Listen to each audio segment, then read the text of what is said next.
अस्सलाम वालेकुम एवरीवन। बिस्मिल्लाहिर्रहमानिर्रहीम। क्लास नाइन्थ और सब्जेक्ट है मैथमेटिक्स। आज एक नई वीडियो के साथ हाजिर हैं। आप सब जानते हैं कि हम थ्योरम्स डिस्कस कर रहे हैं चैप्टर 12 के, और हमने फर्स्ट 4 थ्योरम्स कर लिए थे। आज हम थ्योरम नंबर 12.1.5 डिस्कस करेंगे, और ये थ्योरम जो है 12.1.5 12.1.4 का कन्वर्स है। ठीक है, तो सबसे पहले जो इसका एलिमेंट होता है वो है स्टेटमेंट। देखते हैं कि स्टेटमेंट में क्या कहा गया है। It is stated that any point inside an angle equidistant from its arms is on the bisector of it. कोई भी पॉइंट है वो इनसाइड एन एंगल है तो, और आर्म से भी इक्वल फासले पर है तो वो बाइसेक्टर पर होगा। अब ये देखिए, ये फिगर है हमारे पास। ठीक है, इसकी फिगर हमने ये बनाई है। तो फिगर के बाद जो इम्पोर्टेंट एलिमेंट है, ठीक है, अब उसकी तरफ चलते हैं। थ्योरम 12.1.5 ये उसकी फिगर हो गई। उसके बाद गिवन में ये बताया गया है कि any point P lies inside A O B. कोई भी पॉइंट है पी, ठीक है, वो ए ओ बी एंगल है उसके इनसाइड है। ठीक है, ये पहली बात बताई गई थी उसमें स्टेटमेंट के अंदर। और वो इस तरह इनसाइड है कि जो पी क्यू है वो पी आर से इक्वल डिस्टेंस पर है। ठीक है, और पी क्यू जो है वो परपेंडिकुलर है ओ बी पर। पी क्यू जो है वो परपेंडिकुलर है ओ बी पर, और इसी तरह जो पी आर है वो परपेंडिकुलर है ओ ए पर। ठीक है, ये फिगर में आपको सामने नज़र आ रहा है। तो ये गिवन में बताया गया है, ये गिवन है हमें इसके अंदर। उसके बाद नेक्स्ट एलिमेंट है वो है टू प्रूव, यानी हमने साबित क्या करना है। साबित ये करना है कि point P is on the bisector of A O B.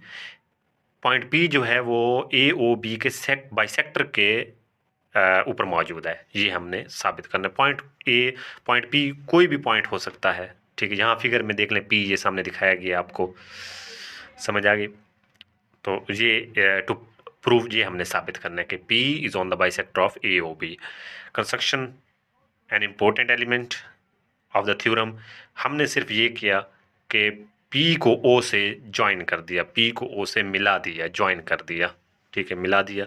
ये देखिए सामने, ये हमने P को जो है वो O से डॉटेड लाइन जाहिर कर रही है, ये कंस्ट्रक्शन है। ठीक है, ये हमने इससे ज्वाइन कर दिया। अब चलते हैं फाइनल एलिमेंट की तरफ, थ्योरम नंबर 12.1.5। ठीक है, और फाइनल एलिमेंट होता है प्रूफ। इसमें हम स्टेटमेंट्स देते हैं और फिर उनकी रीजंस बताते हैं। जी, तो ये स्टेटमेंट्स हैं और फिर हम इसमें रीजंस क्रिएट करते हैं। तो सबसे पहले फिगर देख लेते हैं, फिगर साथ साथ चलती रहेगी ताकि आपको समझ आती रहे कि हम कर क्या रहे हैं। अब पहला पॉइंट देखें, हमारे पास दो ट्राइंगल्स हैं। ठीक है, ये आपके सामने है पी ओ क्यू, ये एक ट्राइंगल है। ठीक है, पी ओ और क्यू, ये फर्स्ट ट्राइंगल हो गई हमारी। उसके बाद हमारे पास सेकंड ट्राइंगल है पी ओ आर, ये ऊपर वाली पी ओ और आर, ये सेकंड है जो है हमारे पास ट्राइंगल हो गई। इनका हम कंपैरिजन करेंगे। ठीक है, और इसमें सबसे पहला पॉइंट जो है वो पी क्यू ओ और पी आर ओ, ये दो एंगल्स जो हैं कंग्रेंट हैं। ठीक है, पी क्यू ओ और पी आर ओ, ये देखें पी क्यू ओ, ये एक एंगल हो गया। और ये जो पी आर ओ है ये हमारा सेकंड एंगल हो गया। तो इस तरह ये दो एंगल्स आपस में, ये जो इनका वर्टेक्स बनता है वो Q और R बनता है इनका वर्टेक्स। ठीक है, ये दोनों एंगल जो हैं कंग्रेंट हैं, ये वाले क्यों कंग्रेंट हैं। अब हम ये देखेंगे कंग्रेंट इसलिए हैं कि इसकी दो रीजंस हैं। एक तो ये गिवन में था, ठीक है, और दूसरा ये राइट एंगल्स हैं, यानी 90 के एंगल्स हैं। दोनों देख लें, Q पे भी 90 का एंगल है और R पे भी 90 का एंगल है, तो इस तरह ये दोनों राइट एंगल्स हो गए। सेकंड पॉइंट है पी ओ पी और ओ पी, ये दोनों साइड्स जो हैं वो क्या हैं, कंग्रेंट हैं। क्यों, वजह क्या है ट्राइंगल्स दो हैं लेकिन OP और OP दोनों में क्या है, कॉमन है। क्या चीज़ है, एक ही लाइन है जो दोनों में कॉमन है, इसलिए ये दोनों कंग्रेंट हैं। ठीक है, समझ आ गई, ये दोनों कॉमन हो गए। उसके बाद नेक्स्ट पॉइंट देखते हैं।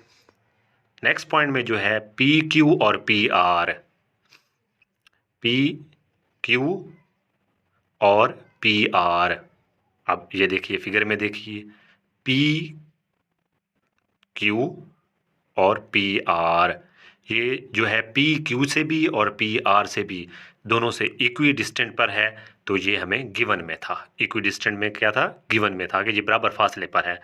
तो इस तरह हमारे पास तीन फिर साइड्स, दो साइड्स और एक एंगल हो गया, और एंगल भी राइट एंगल हुआ है फर्स्ट पॉइंट में, जो राइट एंगल था उसकी वजह से, तो इसे कहते हैं हाइपोटेनियस और साइड। ये दोनों एक पोस्टुलेट हमारे पास बन गया जिसकी वजह से ये दोनों ट्राइंगल्स क्या हो गई, कंग्रेंट हो गई।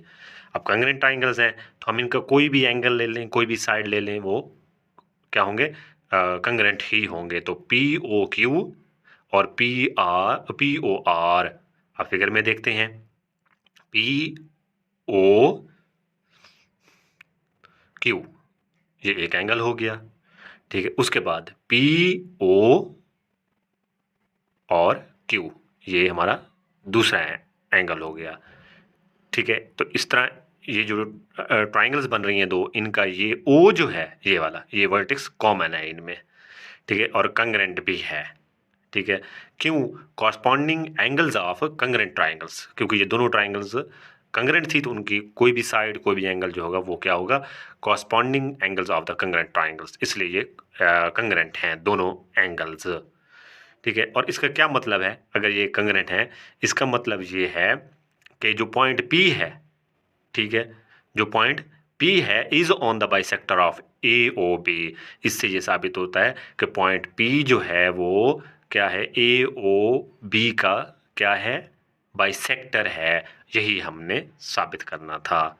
ठीक है, आई होप आपको ये जो है मुकम्मल समझ आ गया होगा, यानी कि हमने जो साबित करना था कि P बाइसेक्टर AO के ऊपर मौजूद है, ये हमने इसके अंदर साबित कर दिया। तो आई होप आपको ये थ्योरम भी क्लियर हो गया होगा। बाकी थ्योरम्स देखने हैं तो उनके लिंक्स डिस्क्रिप्शन में मौजूद हैं। Thank you so much for watching. अल्लाह हाफिज़।